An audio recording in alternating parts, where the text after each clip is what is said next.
25 से 30 साल की उम्र की एक लड़की की लाश, जिसका कत्ल कर उसे बोरी में बंद कर पब्लिक टॉयलेट में फेंक दिया गया था। अब सवाल यह था कि यह लड़की कौन है, इसका कत्ल किसने किया, क्यों किया। और सबसे हैरानी वाली बात और चौंकाने वाली बात यह थी कि लाश को यूं पब्लिक टॉयलेट में कोई छोड़कर या फेंक कर क्यों चला गया। अगर किसी को डेड बॉडी डिस्पोज ऑफ भी करनी होती तो किसी सुनसान जगह में, खाई में, कहीं ऐसी जगह फेंकता जिससे पुलिस उस तक ना पहुंच पाती। तो ये तमाम सवाल पुलिस के मन में थे और पुलिस ने इस मामले की छानबीन शुरू की। सबसे पहले पुलिस ने सीन ऑफ क्राइम का बहुत बारीकी से मुआयना किया, बोरी की तलाशी ली मतलब बोरी में कोई बिलोंगिंग्स, कोई आई कार्ड, कोई पुर्जा, कोई चिट कुछ अगर पड़ी हो तो उसके जरिए मरने वाली लड़की की पहचान पता कर ली। लेकिन इस कोशिश में पुलिस को निराशा हाथ लगी। बोरी में ऐसा कुछ भी नहीं था जिससे मरने वाली लड़की की पहचान क्लियर हो पाती। साफ है ये मामला कत्ल का तो था ही, कातिल बहुत शातिर था जो किसी भी सूरत में लड़की की पहचान सामने ना आए इसको इंश्योर करने के लिए उस लड़की का कोई भी बिलोंगिंग, कोई भी चीज़ उस बोरी में उसने रहने नहीं दिया था। तो खैर पुलिस ने, जैसा कि मैंने आपको बताया, बोरी को तलाशी लेने के साथ ही इस डेड बॉडी को भी अच्छी तरह से एग्जामिन किया और उसके बाद उसे पोस्टमार्टम के लिए भिजवा दिया। जल्द ही पोस्टमार्टम रिपोर्ट सामने आई और पता चला कि इस लड़की की हत्या जो है वो गला घोंट कर की गई है और उसे स्ट्रैंगुलेट किया गया है। साथ ही पुलिस ने पोस्टमार्टम के लिए बॉडी को भिजवाते समय एक चीज़ नोटिस की थी और वो चीज़ ये थी कि इस लड़की के शरीर पर एक दो नहीं, अलग अलग जगहों पर 6 टैटूज बने हुए थे।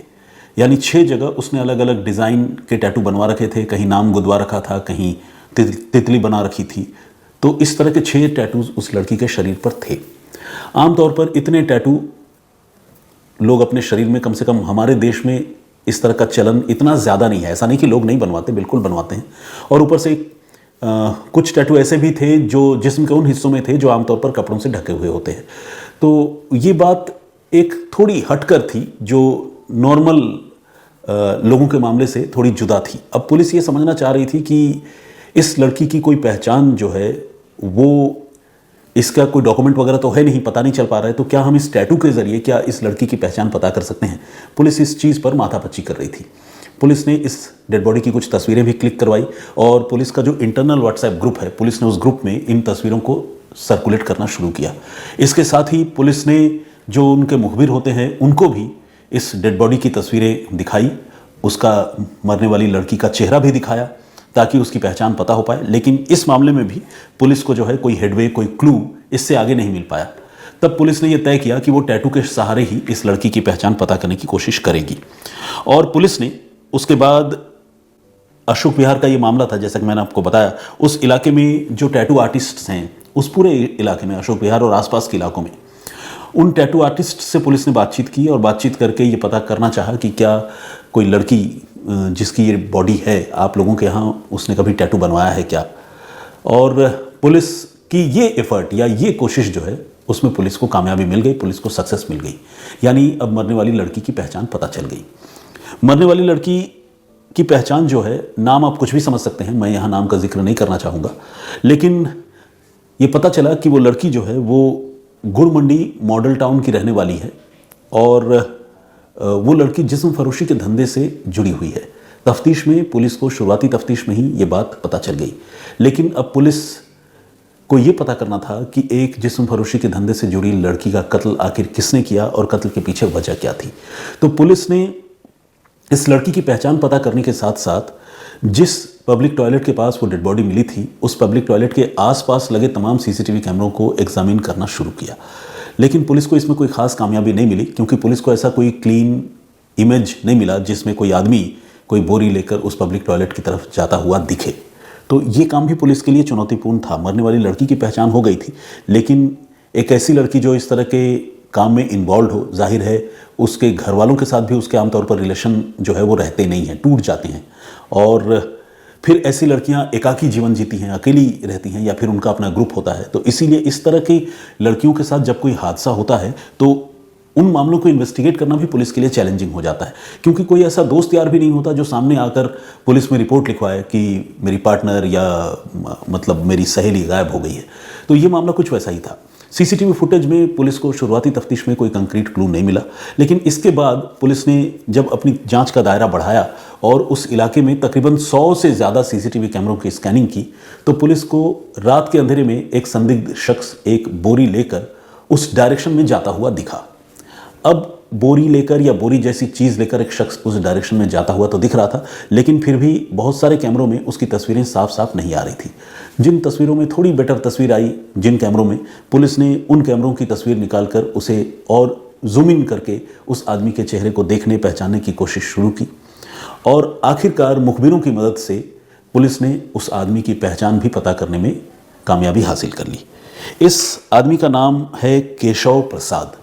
यह आज़ादपुर सब्जी मंडी में काम करता है और केशव प्रसाद जो है इस वारदात के पीछे था, ऐसा पुलिस को शक होने लगा था, क्योंकि उसका सस्पिशियस मूवमेंट उस पब्लिक टॉयलेट के पास उसी दिए हुए समयावधि में, जिस टाइम फ्रेम में वो डेड बॉडी वहाँ पर डिस्पोज ऑफ की गई होगी, क्योंकि अगले दिन सुबह मिली थी 22 की सुबह को, तो 21 और 22 तारीख की रात को ही वो लाश वहाँ फेंकी गई होगी।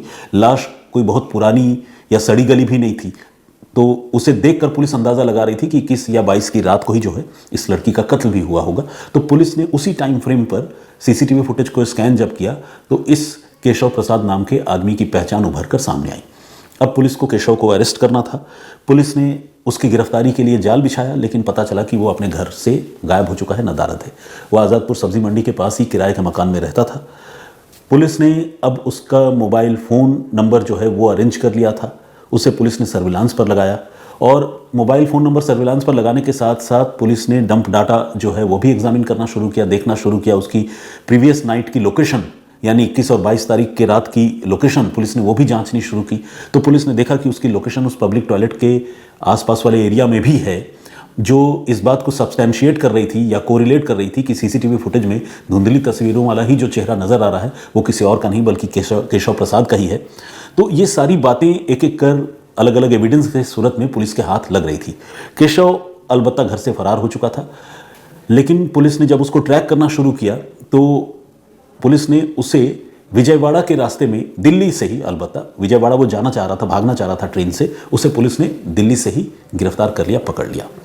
केशव ने शुरू में झूठ बोला, मना किया, लेकिन जब पुलिस ने सख्ती की और उसे सबूत दिखाए और बताया कि तुम्हारे मोबाइल फ़ोन की लोकेशन से लेकर तमाम चीज़ें इस बात की तरफ इशारा कर रही हैं कि यह तुम ही हो, तस्वीरें हमारे पास सीसीटीवी की है, तो फिर उसके पास अपना जुर्म कबूल करने के सिवाय और कोई चारा नहीं था। केशव ने मान लिया कि उसी ने उस लड़की की हत्या की थी जो जिस्म फरोशी के धंधे में शामिल लड़की है। पुलिस ने पूछा कि भाई क्यों की थी, तो इसके पीछे उसने अपनी एक अलग कहानी सुनाई। केशव ने यह बताया कि जो वजीरपुर का फ्लाईओवर है, उस फ्लाईओवर के पास वो 21 और 22 तारीख की रात को वहाँ से गुजर रहा था और ये लड़की आज़ादपुर फ्लाईओवर, माफ़ कीजिएगा वजीरपुर नहीं, और ये लड़की उस आज़ादपुर फ्लाईओवर के पास जो है खड़ी थी और अपने किसी कस्टमर का इंतज़ार कर रही थी। पूरी दिल्ली शहर में ऐसे कई सारे पॉकेट्स हैं, ऐसे कई सारे इलाके हैं जहाँ पर इस तरह के जिस्म फरोशी का धंधा सरगर्म है, ऐसे कारोबार चलते हैं, ड्रग्स का भी काम होता है। और सच्चाई यह है कि पुलिस वालों को इसके बारे में जानकारी भी होती है, लेकिन शायद पुलिस वाले आंखें मूंदे रहते हैं या फिर दूसरा वर्कलोड इतना ज़्यादा होगा। मैं तो यही कहूँगा कि पुलिस वाले अपराध होता हुआ या इस तरह के धंधे होते हुए देखते हैं, लेकिन उससे रोकते नहीं हैं। हालांकि ये कहकर पुलिस तो नहीं बच सकती, मैं अपना पॉइंट ऑफ व्यू बता रहा हूँ, या आप ये समझिए कि पुलिस को और चौकस होने की ज़रूरत है। अलबत्ता चलिए इस बात को छोड़ते हैं क्योंकि ये तो एक अलग मसला है। तो खैर, आज़ादपुर फ्लाईओवर के पास ये लड़की अपने किसी ग्राहक का इंतज़ार कर रही थी, तब तक ये केशव प्रसाद वहाँ से गुजरा और केशव प्रसाद और उस लड़की की निगाहें मिली और इन्होंने इशारों ही इशारों में बात कर लिया कि वो 21 और 22 तारीख की रात को साथ रहेंगे। लड़की राज़ी हो गई। रुपए पैसों को लेकर जो भी इनिशियल बातचीत हुई वो तो हुई। इसके बाद लड़की केशव के साथ उसके कमरे पर आ गई।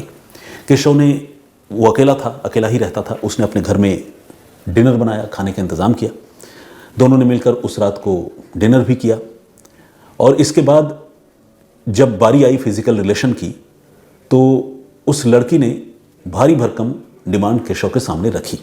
उस लड़की ने कहा कि वो एक ही शर्त पर इस रिलेशन के लिए तैयार होगी जब केशव उसे 10,000 रुपये देगा। अब केशव के लिए ये प्राइस, ये रेट बहुत ज़्यादा था।